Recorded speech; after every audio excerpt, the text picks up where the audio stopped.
And so for other listeners, I know I've mentioned this guy a couple times, Todd McGowan.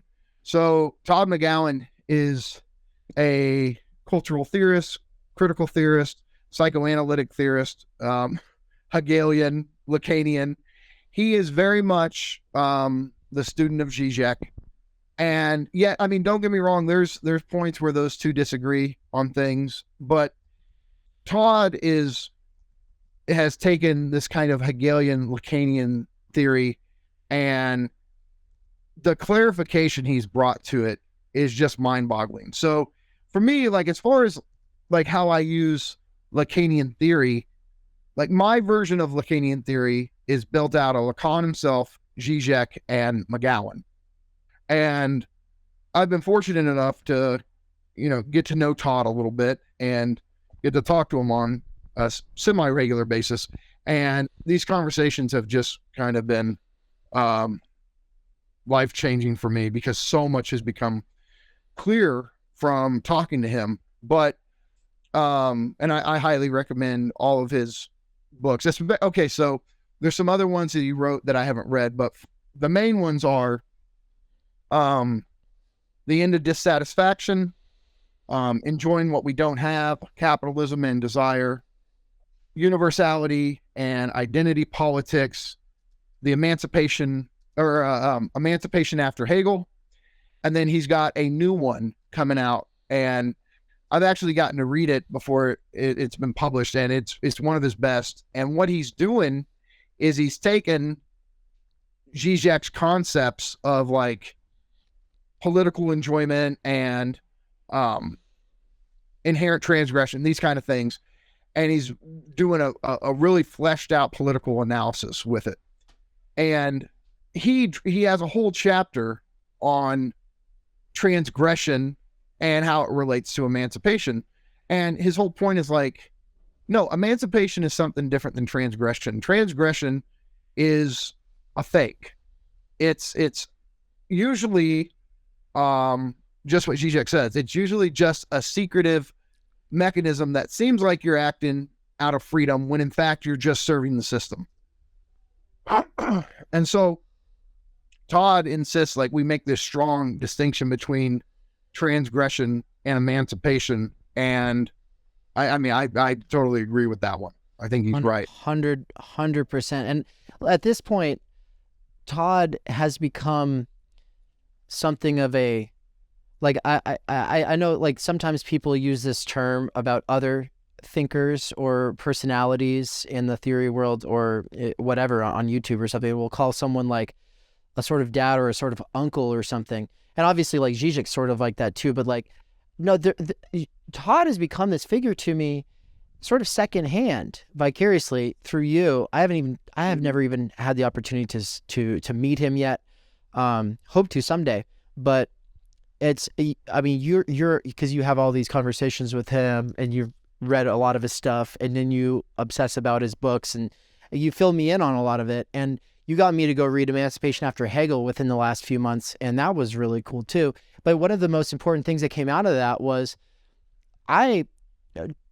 tragically, or like tragically, I don't know if I want to use that adjective, but some adjective failed to understand what he was really doing there, and you called me out on it. Because there were things that were, I was just like, oh, I don't know about this and that and the other thing, and you were like, and then that's when you gave me the chat about how he's so easy to read that it's actually deceptive, and then you'll misread him. And so it's the same thing with Freud.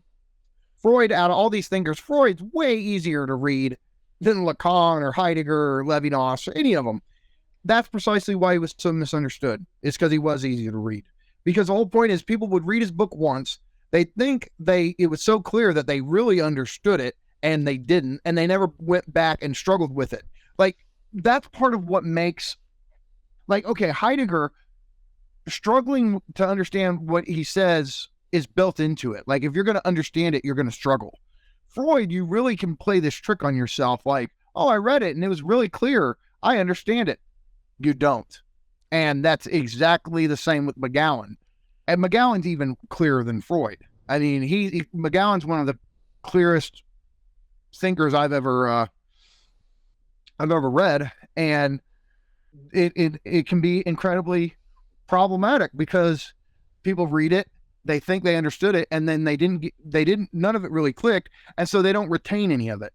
Like, that's the thing, is I'll read Todd's books like I read Lacan or Zizek or Baudrillard, where I go through them line by line, paragraph by paragraph, so I really distill what he's saying. And people can go, well, why are you doing that? You don't have to do that with him. Yeah, I do. You have to if you're going to absorb it, and it's going to be something you see things through. Right. Right. So to Marvin, yeah. So the way we're wait. Oh, go ahead. Just as a good habit, and you learn this one pretty quick, in public speaking classes. But yeah, when you're taking a question, you gotta say what the question was. Oh, yeah, fair enough. So Marvin asked, what is the distinction between transgression and emancipation? So the way that Todd does it, or the way Zizek would do it, and I mean, I'll say the same thing, which is to say, okay, transgression has to do with those activities that appear to violate the social order, but actually help to maintain it, keep it going, continue it, because it gives human beings the feeling of freedom, that I am not just doing what society says. I am an individual. I also do what I say. And so if you give people these spaces where they can wild out or go crazy or let loose or whatever, it makes them feel like, see, I'm in my own space. I'm doing my own thing. Like, yeah, I have to follow the rules sometimes, but I also act in accordance with my own freedom. And the point is, like, everything they're doing actually just serves society because it's not really a threat to it. So emancipation, on the other hand, would be forms of activities or demands, etc., that would actually have to force society to reconfigure itself.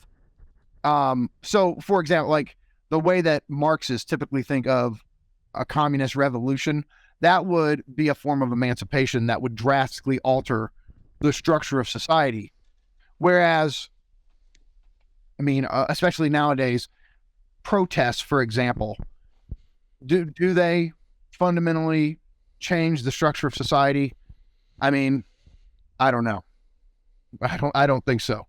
So the question is, then it becomes, all right, if the system has ways. Now, I think protests were really effective in the 60s, right? They had a much bigger power, but so did like psychedelic rock culture. What capitalism is really, really good at, maybe the best system ever, is taking things that are initially threats to it and then configuring them in such a way as to maintain their appearance as a threat while also not remaining a threat. Yeah, I'd say domesticating or domesticating them. We also talk about co-opting or, recuperating or institutionalizing. Those are like, we can institutionalize protest by putting through a bunch of rules in city ordinances that make it so you have to go through a bunch of hoops before you can even get to the protest. And basically, I'm just using one example that comes to mind. And then by the time you get the protest going, the whole thing's got the okay from the city. You've had to change things about how you go about it. Now you've got a police escort, et cetera, et cetera. Right. So here's the thing, so Marvin asked a follow-up question. So transgression reinforces by being a release valve. I really like that. That's good. But so here's what I didn't say in this lecture that I've said other places, but the release valve thing is really good. So let me put it like this. So here's the thing. To understand the law also, or at least to flesh out what Zizek's doing with it, presupposes the way Lacan thinks about it. And so for Lacan, he thinks that children have to be socialized. He doesn't use that term, but that's what we're basically talking about. So at some point, children have to face up to a fundamental prohibition, a no, right? Which is to say, they realize that they cannot just do whatever they want, whenever they want, however they want, that there are certain mandates, protocols, criteria of behavior that are enforced by the larger social order that one has to live in accordance with if one is going to be a member of that society, right? Okay, so again, socialization. What Lacan adds to it is that what the kid does is make a sacrifice. The kid has to give up something to, quote, the name of the father, which is to say the prohibition, the no. It has to surrender something to the no, which the no is the law. It has to give part of itself. It has to sacrifice something to the law in order to be admitted into the social order. Well, what is the sacrifice? Well, for Lacan, it's jouissance. It's excessive enjoyment. Now, here's the trick. The kid never actually had this perfect form of enjoyment that society came along and interrupted and fucked up. What happens is that the prohibition itself, by saying, hey, there are protocols you have to now follow, it retroactively produces in the kid's mind an unconscious fantasy of some perfect, sublime enjoyment that it once was able to bask in, but then society comes along and it takes it away and it has to sacrifice it. Again, we never had this perfect, sublime enjoyment. It's a retroactive, phantasmatic construction once we come into contact with the law, right? So what happens is that because of the prohibition, because of the no, and because the child accepts it and consents, what it sacrifices is a nothing. It feels like it's given up some essential part of itself, something in it, some missing piece that made it whole and defined it as a singular reality. And that's the part of itself it had to sacrifice. That part of itself, that missing part, that lost object, is objet petit a.